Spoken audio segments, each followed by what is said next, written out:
Olá, meu nome é Sebastião Ernesto, eu sou médico anestesiologista e vou continuar falando aqui sobre dispositivo eletrônico cardíaco implantado e anestesia, falando aqui nesse terceiro vídeo sobre os cuidados que devemos empregar no tratamento do paciente a ser submetido à anestesia e que é portador de um dispositivo desse. A gente sabe, como foi comentado nos vídeos anteriores sobre o assunto, que o dispositivo elétrico cardíaco implantável ele pode ser de várias modalidades, ele pode ter múltiplas funções, mas as duas principais funções são o controle de frequência cardíaca abaixo daquela adequada para a necessidade do paciente, ou tratamento de arritmias que podem levar a desfecho desfavorável, taquiarritmias importantes e até a fibrilação ventricular no contexto do evento anestésico cirúrgico, relacionando anestesia com procedimentos que podem trazer interação eletromagnética, a preocupação é a alteração do funcionamento do dispositivo até o dano tanto ao dispositivo quanto ao paciente. A primeira preocupação, e a mais frequente, é quando há necessidade da utilização do bisturi elétrico, uma das várias formas de interferência eletromagnética, já que esses dispositivos dispõem de mecanismos que podem ser alterados de acordo com movimentação de pequenas chaves magnéticas que são encontradas dentro do seu gerador.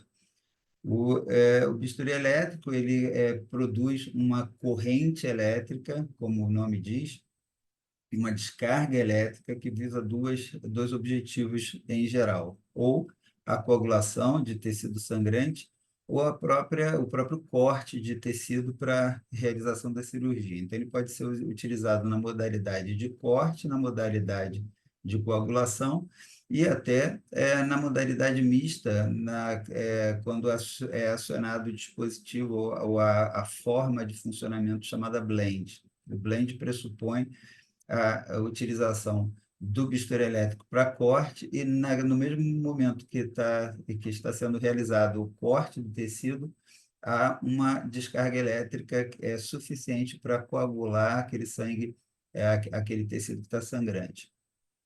Essa descarga elétrica, como é mostrado aqui nesse diapositivo, na figura esquerda, ela é liberada através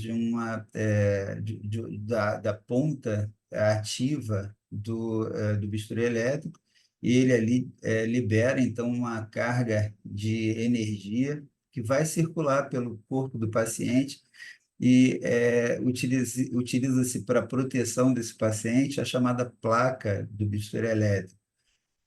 Hoje é utilizada a forma adesiva, que oferece muito mais proteção e segurança ao paciente, e essa placa tem o objetivo de conduzir aquela energia elétrica que entrou através do polo ativo do bisturi elétrico para a saída segura dessa carga elétrica, voltando então para a central do aparelho, do desfibrilador, do bisturi elétrico, perdão.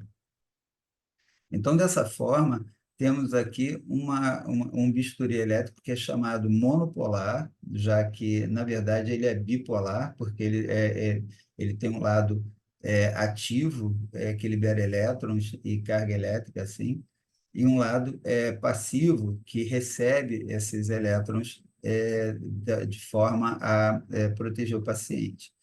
Então, o que acontece é que ele é chamado informalmente de monopolar, porque os dois polos, na verdade, estão localizados no aparelho, na central do bisturi elétrico. Então, ele emite a descarga elétrica e recebe no outro polo, lá no corpo, na central, no gerador do bisturi elétrico. E cientificamente se sabe que a geração de uma carga elétrica, a condução de uma carga elétrica através de um determinado condutor, gera de maneira paralela um campo eletromagnético. E esse campo eletromagnético gerado pela energia elétrica que caminha na direção do fio condutor ou da superfície condutora por onde ele passa, ele gera um campo magnético, e esse campo magnético é o que pode causar alteração no funcionamento do marca-passo. Essa é a preocupação e por isso foi desenvolvido a teoria, né, a conduta, a orientação de que se utilizarmos um outro tipo de bisturi elétrico, aquele que é chamado bipolar, porque as duas partes, a parte negativa e o lado positivo do aparelho estão localizados ali na caneta, na parte manuseada pelo cirurgião. Então, essa forma, como vai ser visto posteriormente, vai gerar um campo elétrico e, assim, um campo eletromagnético muito menor, diminuindo o risco dessa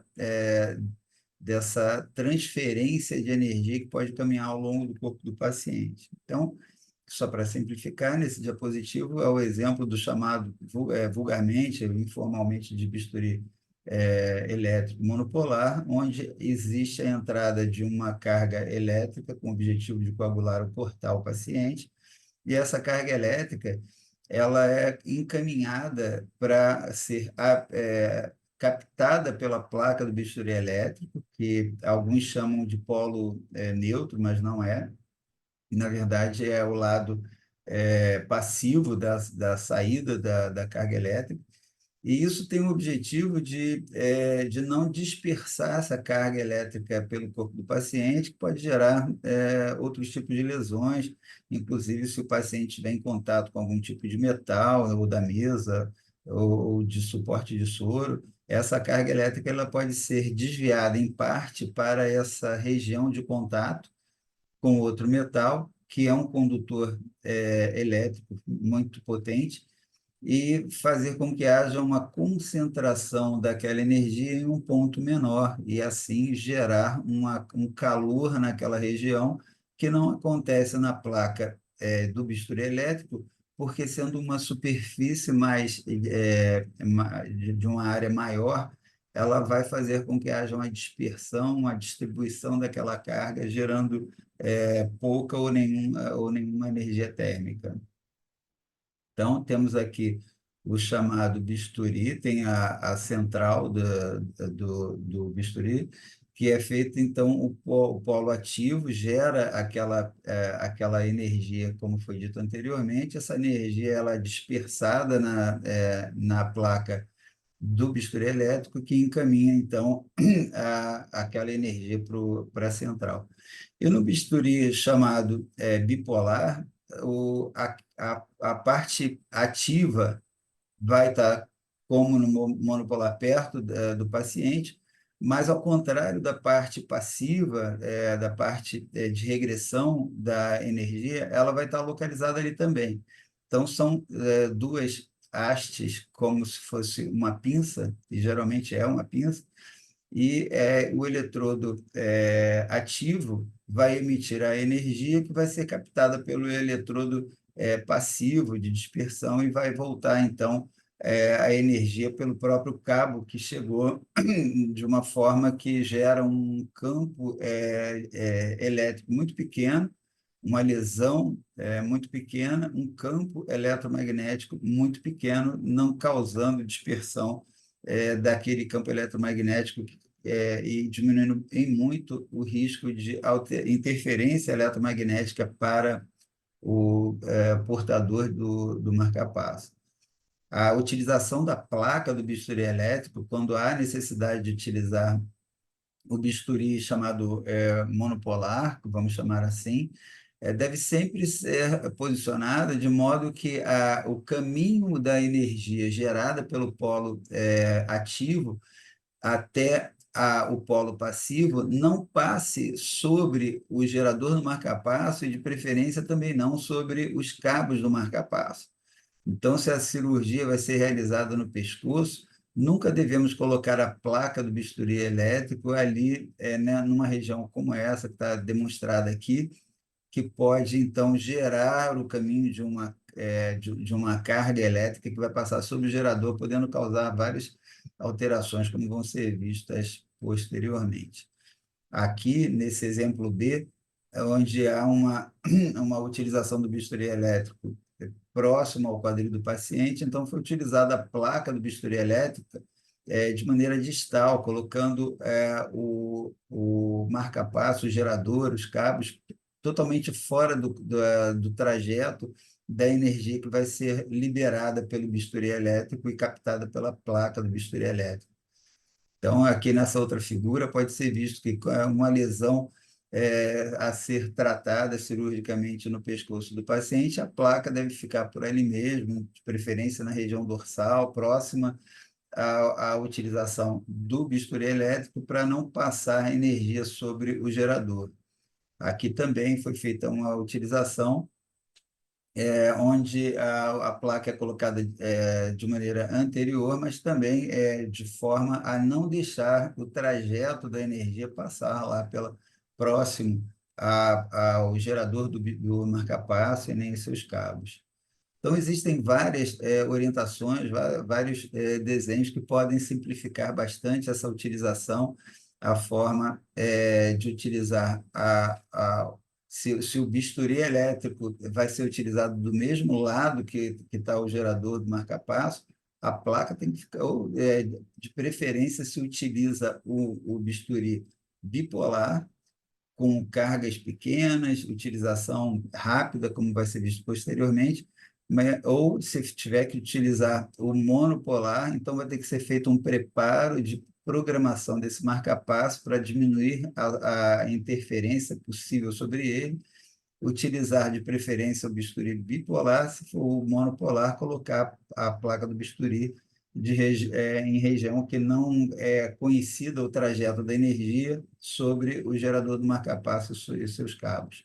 Então, a vista anterior, aqui também é preciso tomar muito cuidado para que essa utilização não seja feita de maneira a passar a energia sobre ele. Aqui também várias demonstrações de que é possível fazer com algum grau de segurança, com condutas apropriadas e há, inclusive, a possibilidade de, em algumas situações, cirurgias maiores, por exemplo, uma mastectomia que vai ser realizada no mesmo lado onde está o gerador do marca-passo, esse gerador ele pode eventualmente ser deslocado, ser reimplantado, retirado daquela região e ser reimplantado na região contralateral ou até no abdômen, dependendo da logística de utilização do marca-passo, da utilização do bisturi elétrico, necessária a uma cirurgia de maior porte.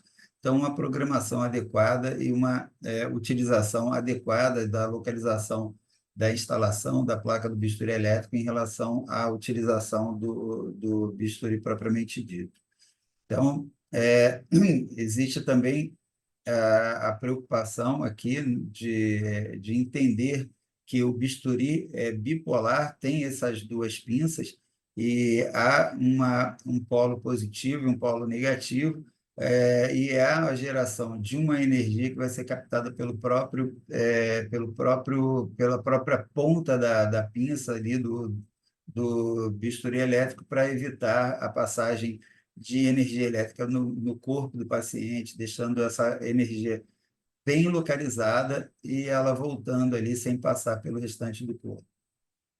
Essa é a ideia do bisturi bipolar, que é chamado bipolar, no caso, porque os dois polos estão próximos ao paciente, e o monopolar um polo ativo no paciente e o polo passivo é lá no próprio corpo da unidade geradora de energia do bisturi elétrico. Então, em relação à preocupação da utilização do bisturi elétrico, é importante a gente entender a preocupação com a logística do posicionamento da, da, da, da- do gerador de interferência eletromagnética com a posição do gerador. A distância é muito importante. Acredita-se que pacientes que tenham procedimentos localizados a mais de 15 centímetros de gerador, há uma diminuição importante da capacidade de interferência eletromagnética do bisturi elétrico. Acredita-se que abaixo da cicatriz umbilical, naqueles portadores de gerador de marca-passo localizado na região peitoral, há uma segurança muito grande, praticamente é impossível a alteração do funcionamento do aparelho, mas, obviamente, devemos seguir todas as orientações de cuidado em relação a isso. O tempo de utilização do bisturi elétrico deve ser o mais curto possível. A gente vai ver mais para frente que a captação, a percepção do bisturi, do marca-passo em relação a alguma carga elétrica diferente daquela que está sendo emitida normalmente pelo coração, pode ser entendida como um ataque à arritmia, uma fibrilação, uma arritmia qualquer.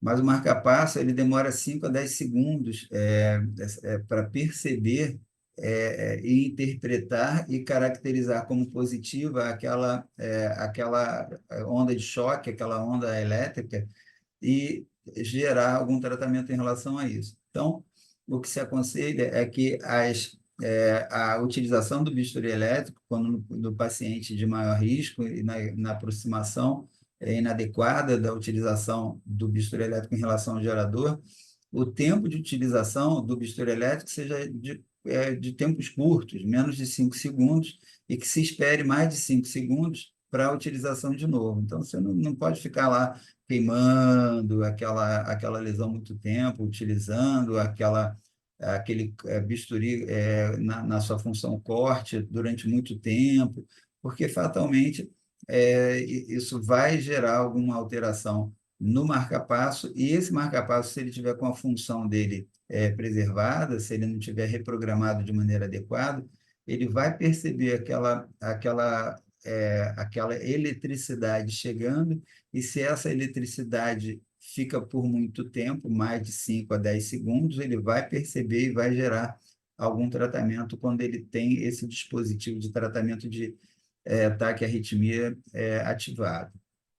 Ou ele também pode perceber aquela eletricidade, e se ele tiver programado na função sincrônica, ele vai, ou função de demanda, ele vai perceber aquela onda de choque e vai achar que aquela onda de choque, entre aspas, ele vai achar, lógico, ele está preparado para perceber uma descarga elétrica, e aquela descarga elétrica percebida por ele pode desativá-lo no momento em que ele percebe, como se estivesse percebendo uma onda de despolarização miocárdica, e assim ele fica inibido. Se ele é dependente daquele marca-passo, ele vai ficar em situação ruim. Imagine que ele está batendo numa frequência de 70 batimentos por minuto, e você fica utilizando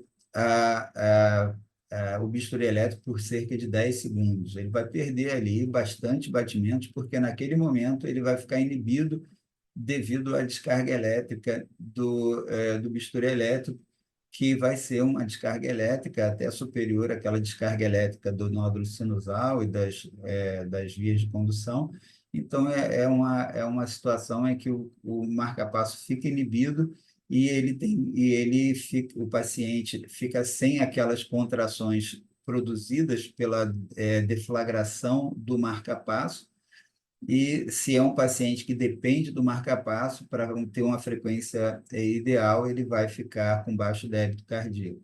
Então, é muito importante isso. Se há uma distância pequena, é importante que se reprograme o marca-passo, deixando numa frequência fixa e sem ele ter sensibilidade a estímulos elétricos externos a ele. Então, a distância é muito importante. Abaixo da cicatriz umbilical, a mais de 15 centímetros, se o paciente é dependente do marca-passo, você pode até deixar esse paciente com a função normal, sem reprogramar para a função assincrônica, aquela função de frequência fixa, mas assim como pode deixar, mesmo no paciente que não é que não é dependente. Então, abaixo da cicatriz umbilical, dificilmente vai ter interferência, você pode deixar na função de demanda do paciente, aquela função que ele pode perceber alguma onda elétrica e ser inibido, mas isso não vai fazer tanta falta ao paciente. Mas se o estímulo elétrico, a interferência eletromagnética que pode ser gerada, vai ser utilizada acima da cicatriz umbilical, e esse paciente é dependente do marca-passo, então é melhor deixar esse marca-passo assíncrono. Deixa ele em frequência fixa para ele não ser inibido em momento nenhum. Se ele não for dependente, aí não tem problema também. Se ele for inibido, o paciente não é tão dependente assim. Ou seja, abaixo da cicatriz umbilical, não precisa mexer. Acima da cicatriz umbilical, se ele é dependente, reprograma, deixa ele em frequência fixa, e se ele não for dependente, vai ser avaliado caso a caso. Então, a distância do estímulo é muito importante, o tempo e frequência de uso, como disse, é muito importante. Quanto maior o risco, maior a vantagem de se utilizar o bisturi bipolar, que é aquele que você mantém a energia muito próxima da ferida cirúrgica, sem permitir a geração de campo eletromagnético ao longo do corpo do paciente. E o bisturi ultrassônico também, que tem sido utilizado cada vez com mais frequência, que também tem essas vantagens, mas sempre no paciente com o uso do marca-passo, que vai ser submetido a qualquer estímulo que possa gerar a interferência eletromagnética, é muito importante uma monitorização adequada, a oximetria de pulso é importante, não só para ver a saturação, mas para ver se ele está gerando uma frequência e um ritmo de pulso regular. Se começa a alterar muito esse ritmo, essa frequência, e o paciente apresenta alguma manifestação clínica associada, é importante que se repense, que se refaça a logística desse manuseio desse paciente. Em relação ao paciente que tem, além de ser marca-passo, aquele aparelho que ele usa, ele tem a função cardioversora ou desfibriladora, ele pode perceber a detecção de uma arritmia em qualquer estímulo mais próximo a ele. Mas, como eu disse, esse estímulo ele é percebido, interpretado, e ele só vai ser tratado após cerca de 5 a 10 segundos. O bisturi, o marca-passo, ele não percebe já e de imediato lança alguma desfibrilação, porque ele tem que ter esse delay para realmente dar tempo de se perceber se a arritmia realmente existe ou se é uma função esporádica que pode ser temporária e não causar dano nenhum. Mas se você mantém o bisturi elétrico próximo ao dispositivo e ele é ativado durante mais de 10 segundos, fatalmente vai ter essa resposta e a resposta pode causar a fibrilação do paciente que não estava fibrilando.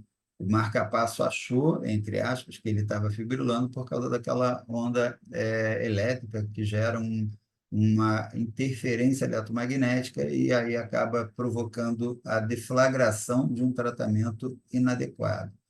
Então, usar o bisturi elétrico por menos de 5 segundos e é uma pausa entre um uso e outro de mais de 5 segundos para ser suficiente para o paciente, para o marca-passo passar daquele período de análise e aí você utiliza de novo. A radiofrequência também é um outro problema, porque a radiofrequência ela é uma fonte de energia importante que também gera campo eletromagnético e pode causar tanto reprogramação do marca-passo a um padrão de fábrica, como se fosse aquela história de você coloca o ímã e fica na frequência fixa. A gente vai ver que não é sempre assim, mas o uso do bisturi elétrico próximo ao marca-passo, a radiofrequência próxima ao marca-passo, são ações, são situações em que há a geração de interferência eletromagnética e pode haver a reprogramação do marca-passo a padrão de fábrica e a frequência vai ficar em frequência fixa, típica do fabricante. O fabricante determina a frequência do seu marca-passo quando mantido em, tratamento assíncrono, né? Aquela de frequência fixa. Embora possa ser feita fora desse contexto, ou no preparo, ou na recuperação do paciente após a cirurgia, a reprogramação para frequência fixa ou não, na frequência que o programador quiser. Mas tem a frequência de fábrica, que é aquela frequência é, que é instalada quando você utiliza o ímã, se o marca-passo possui função ímã e ela estiver ativada, então você põe o ímã e a frequência fica naquela frequência própria de cada fabricante, de cada marca-passo. Mas também pode gerar inibição, né? Pode ser associado ou não. O paciente pode ter um marca-passo e esse marca-passo, quando submetido à radiofrequência, pode gerar inibição do marca-passo também, na mesma forma que o bisturi elétrico poderia gerar a inibição por um estímulo percebido pelo aparelho, que vai ser, então, fonte de mudança da sua forma de atuação. É importante, sempre que o paciente é submetido a um exame, a um procedimento com radiofrequência, se esse estímulo vai ser utilizado próximo ao marca-passo, e geralmente né? Existem os procedimentos de radiofrequência para ablação de foco de arritmia, que são no próprio coração do paciente. Então, tem que ser feita a reprogramação preventiva, tem que ser feita a observação, todo aquele, como foi visto nos vídeos anteriores, o screening da triagem do marca-passo, para saber, inclusive, se a bateria está com um tempo bom de duração, que, inclusive, ela pode ser desgastada quando há um estímulo muito intenso de radiofrequência, por exemplo, que pode gerar o consumo bastante rápido da bateria do marca-passo.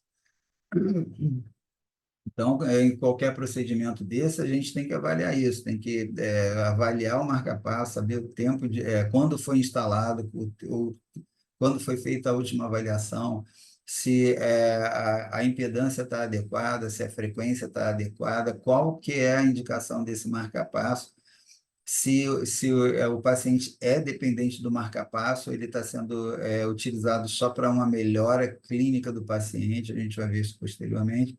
A diferença disso é simples, o paciente pode ter um BAV total, a frequência ventricular de 40, de 30, e ele não consegue viver com isso, ele tem que pôr um marca-passo, ele precisa do marca-passo.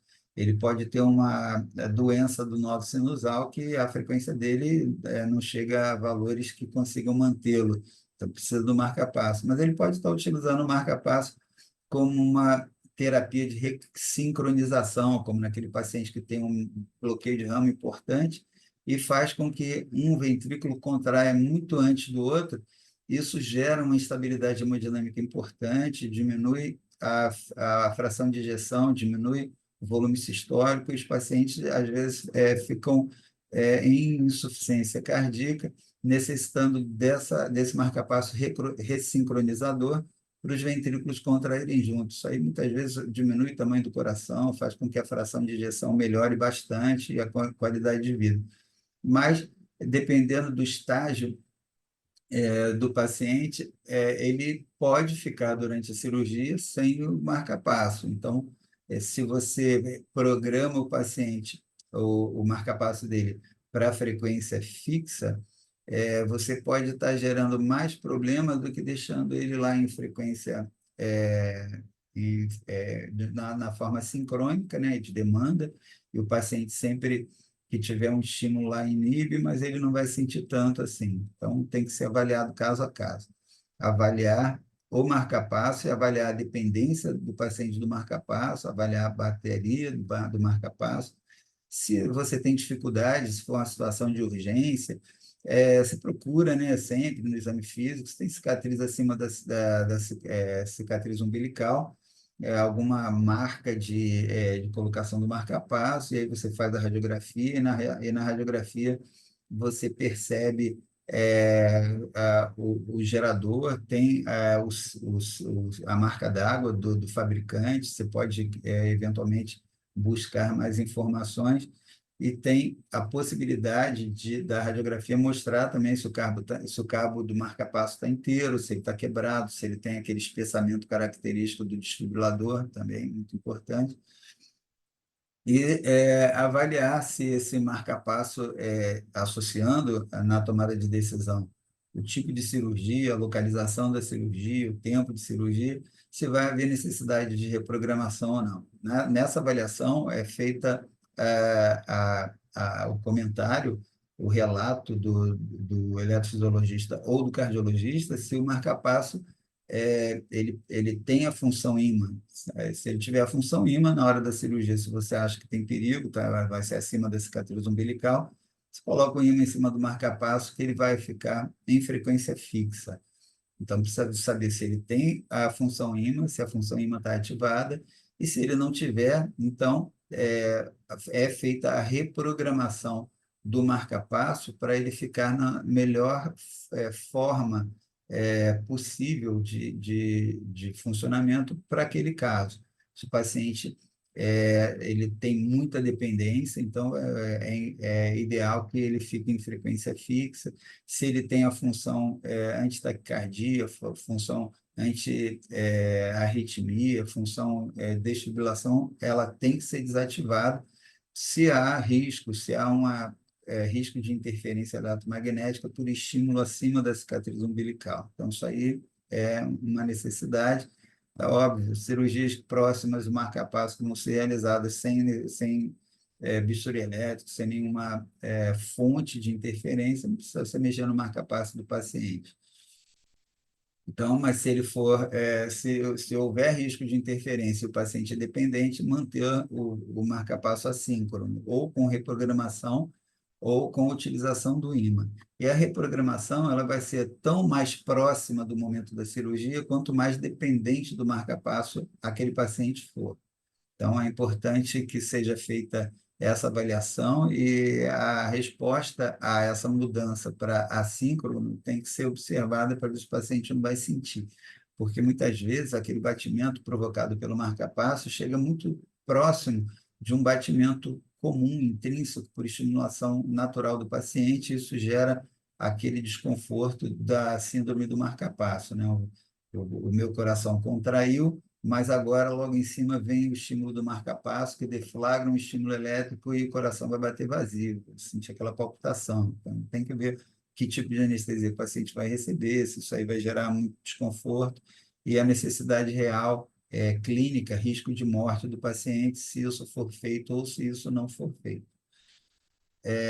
Óbvio, sempre, mesmo naquelas radiofrequências para ablação, tem que se evitar o contato direto com o gerador e com o cabo do marca-passo, porque isso vai gerar calor, isso pode destruir, danificar o cabo, pode destruir o funcionamento do software do gerador e assim sucessivamente. Lembrar que a radiofrequência ela é uma forma de energia, ela gera calor e, quando possível, aquela logística do marca-passo com bisturi elétrico deve ser também pensada em relação com a radiofrequência, sempre tentar fazer com que não haja passagem da corrente do gerador de radiofrequência para por perto ou sobre o gerador ou os cabos. Em relação à ressonância magnética, a situação é um pouco mais complicada.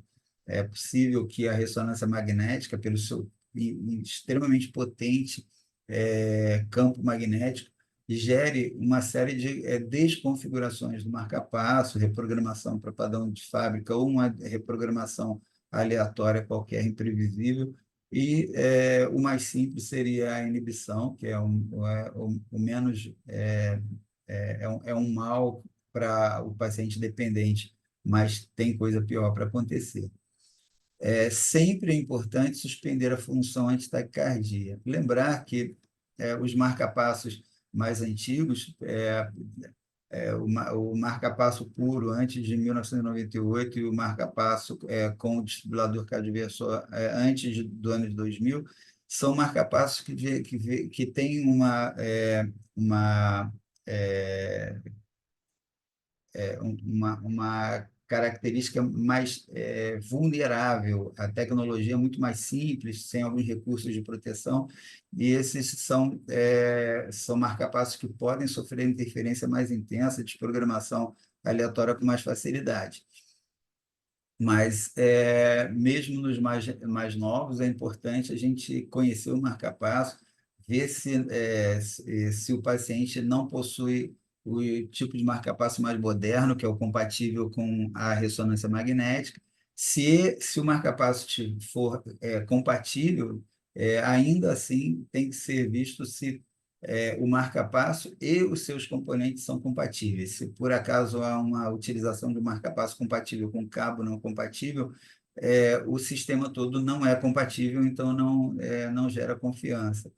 Também é preciso saber se o aparelho de ressonância gera potência de 1,5 Tesla ou de 3 Tesla, porque mesmo os compatíveis, eles não suportam com facilidade esses campos mais potentes. Então, tem que ser comunicado ao serviço de ressonância e para ser avaliado se todo o cortejo, todo o sistema está sendo compatível com a logística necessária a um marca-passo compatível com ressonância magnética.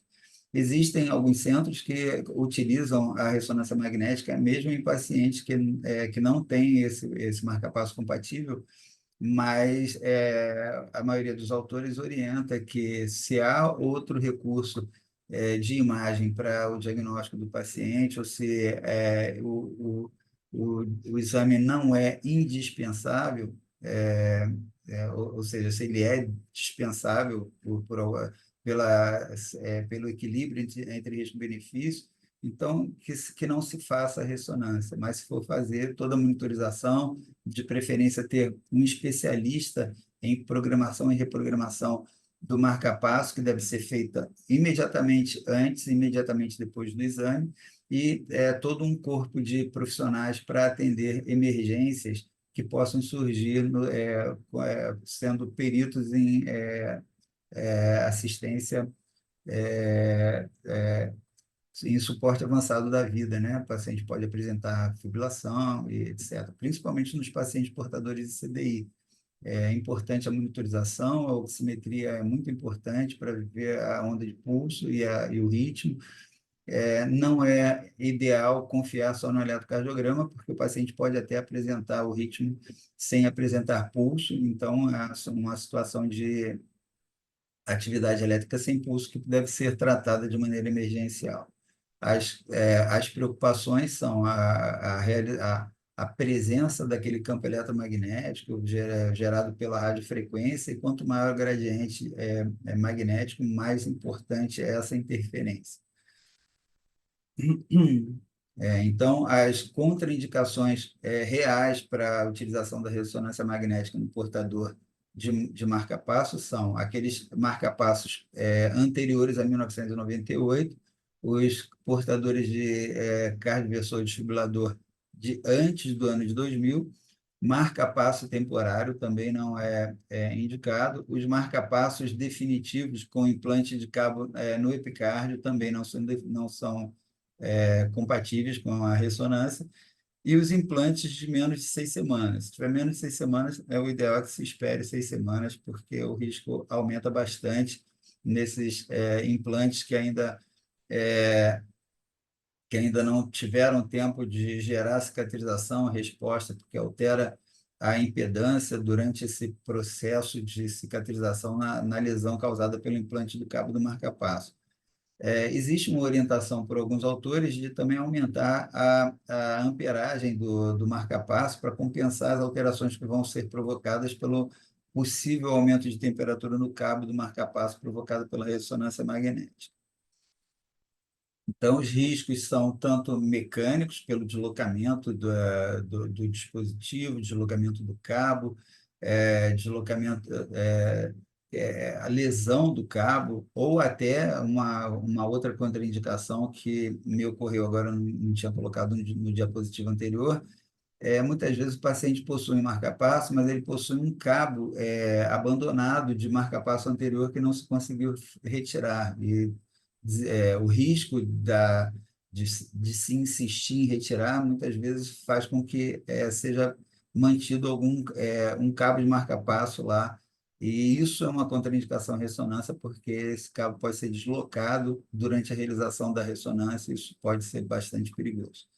Então, os riscos térmicos são possíveis, né? A geração do campo eletromagnético gera energia, que pode ser transformada em energia térmica, é comum, inclusive, a preocupação de queimaduras com oximetria, por exemplo, o cabo do oxímetro próximo ao paciente, ele pode aquecer durante a ressonância devido à força eletromagnética pela geração de radiofrequência importante, e aquilo pode gerar um calor e pode queimar o paciente. Da mesma forma, essa energia térmica pode ser transmitida ao cabo do marca-passo e gerar também lesão no próprio miocárdio do paciente. E isso é uma fonte tanto de lesão, mas também fonte de alteração na resposta da captação do estímulo elétrico e que pode ser alterado por causa disso. E o campo eletromagnético, né, que pode gerar alterações funcionais tanto no marca-passo, pode inibir o marca-passo, pode gerar reprogramação aleatória, e o mais comum é reprogramar ao padrão de fábrica, mas pode acontecer também reprogramação aleatória. A alteração do limiar de estimulação, como foi dito, pode ser gerado principalmente por alterações térmicas do cabo, lisando a superfície de contato ali no coração. E sempre lembrar de suspender a função antitaquicardia, é, que pode causar estímulos naquele paciente que tem um marca-passo com função antitaquiarritmia. A percepção da energia provocada pela radiofrequência da ressonância pode ser percebida pelo marca-passo, e aquilo ali gerar uma resposta em termos de terapia elétrica, que pode ser danosa para o paciente também. Mas essa suspensão, ela não impede que haja outros tipos de interferência eletromagnética, como sabemos. Então, é importante, como sempre, avaliar o marca-passo, o tipo de marca-passo, qual a dependência do paciente de marca-passo e reprogramar. É importante desativar a função ímã, se esse marca-passo tem a função ímã, porque ele tem que ser reprogramado e não vai ser ativada a função ímã, porque senão a função ímã vai ficar sendo ativada e desativada toda hora lá dentro do aparelho. Então, o ideal é manter esse paciente de forma assíncrona, sem função antitaquicardia.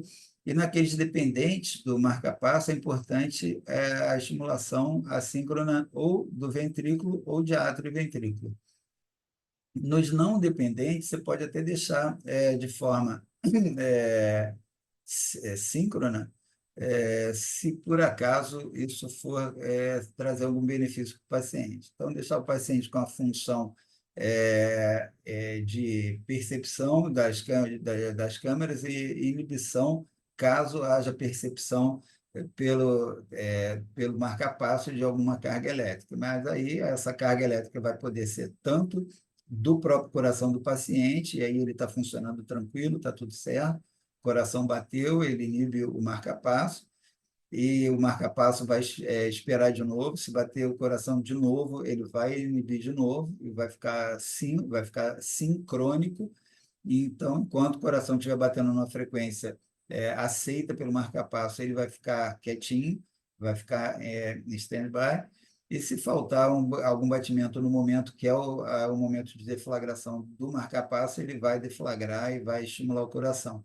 O problema é que, se houver o estímulo de energia da radiofrequência, e o marca-passo perceber aquilo como uma energia suficiente para inibi-lo, ele vai ficar inibido. Então, se o paciente não é dependente, ele não vai sentir tanto, mas se ele é dependente, é importante que ele fique na forma assincrônica para não faltar nenhum batimento e não baixar o débito cardíaco dele. Então, existem os vários guidelines, os vários fluxogramas aceitos de maneira geral. Se o paciente tem uma indicação de realizar a sua ressonância, ele tem marca-passo, a gente tem que saber, é indispensável? Se não for indispensável, não faça, né? Se for indispensável, então ele vai ter que ver se tem pelo menos 6 semanas de instalação desse marca-passo. Se ele não tem 6 semanas, então ele vai ter que esperar, porque o risco é muito grande. Mas se ele já tem mais de 6 semanas, aí vai ver se ele tem só marca-passo ou se ele tem CDI.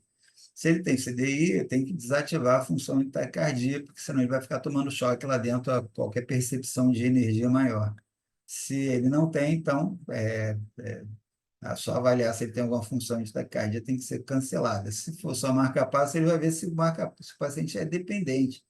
Se ele não for dependente, então ele pode ser reprogramado ou não, vai depender caso a caso. E se ele é dependente, então ele tem que ficar na forma assincrônica.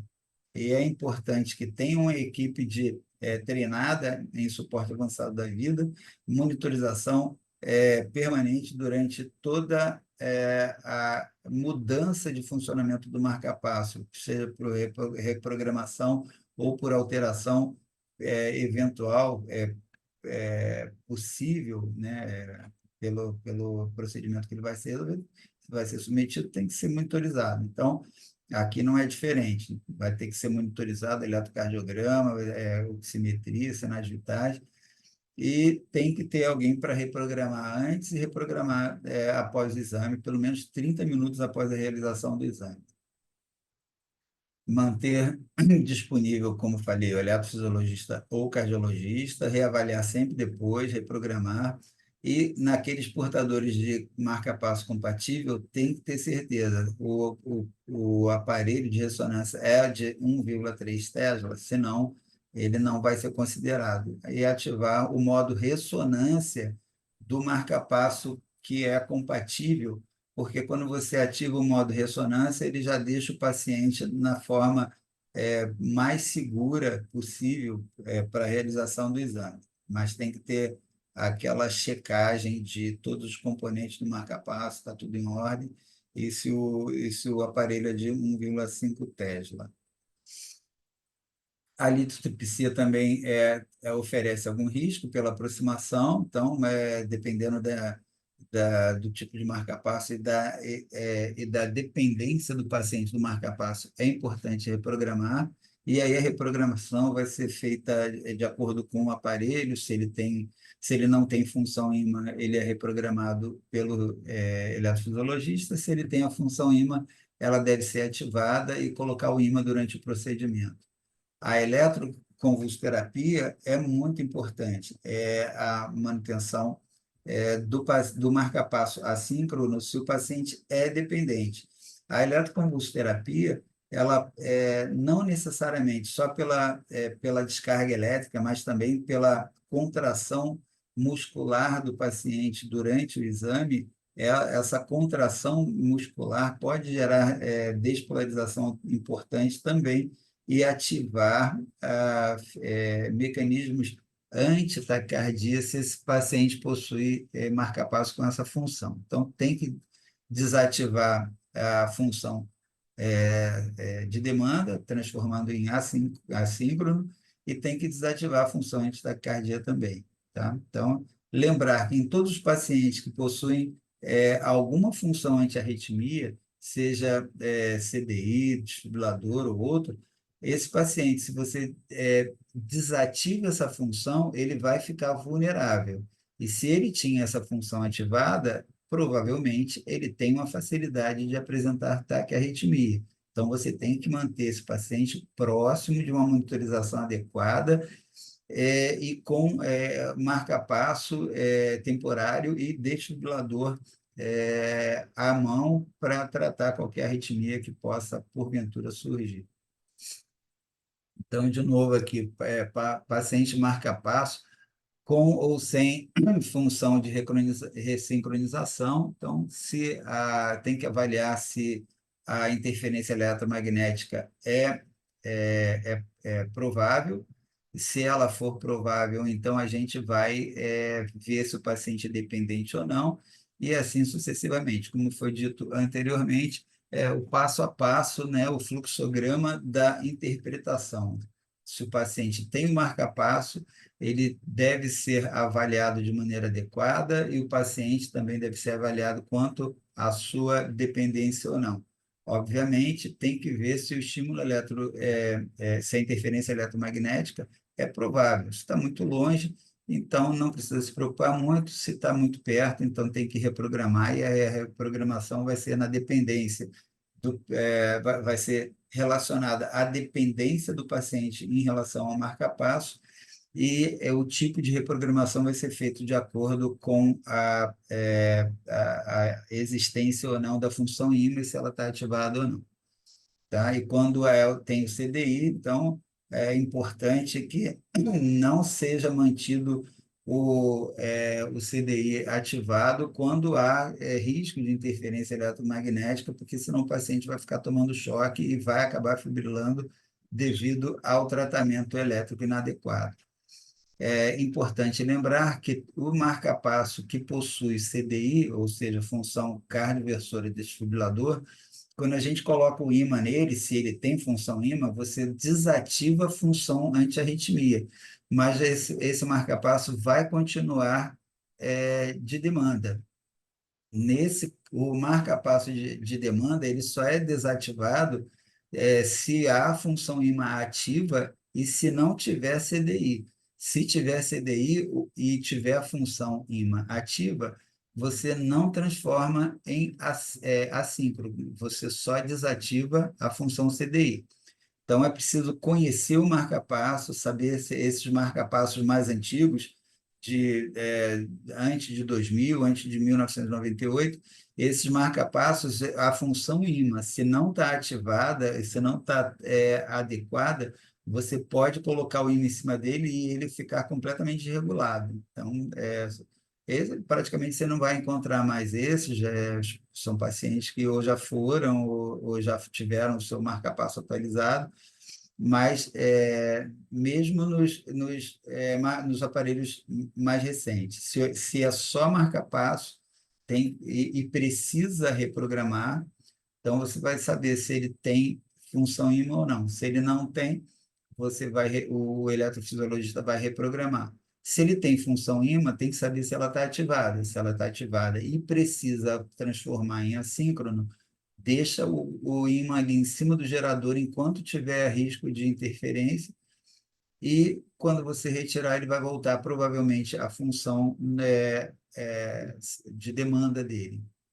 Mas se esse marca-passo possui a função CDI, essa função CDI pode ser ativada se há função ímã e ela está ativada.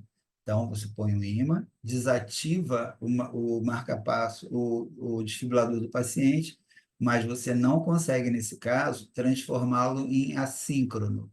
E aí você vai ter que avaliar, esse paciente precisa desse marca-passo, ele é dependente, então, precisa reprogramar com o eletrofisiologista para deixá-lo, além de sem a função desfibrilação cardioversão, tem que reprogramar também para deixá-lo em assíncrono, em frequência fixa. Tá? Então, são situações bastante díspares e que devem ser analisadas caso a caso. Você pode precisar desligar o desfibrilador, mas o paciente não é tão dependente do marca-passo, então você deixa ele lá na forma assíncrona dele e não tem tanto problema. Mas se ele é dependente do marca-passo e vai ter risco de interferência eletromagnética, é melhor deixar ele em assíncrono. Bom, manuseio pós-operatório, você tem que monitorizar o paciente de maneira adequada, sempre até reprogramar de novo, fazer os testes no marca-passo após a submissão às interferências possíveis durante o procedimento. Então, acabou o procedimento, ele continua monitorizado, o marca-passo é reavaliado, eventualmente reprogramado, e aí, se tiver tudo bem, você pode relaxar com a monitorização. Principalmente se o paciente possui o CDI e ele está desativado, não pode descuidar da monitorização e não pode ficar longe tanto de um marca-passo temporário ou marca-passo externo, mas do desfibrilador, que ele pode apresentar arritmia também. E a avaliação do dispositivo até 30 minutos após a interferência eletromagnética é o mais indicado. Essas foram as nossas fontes, espero que tenham gostado da apresentação e do conteúdo. Muito obrigado e um forte abraço.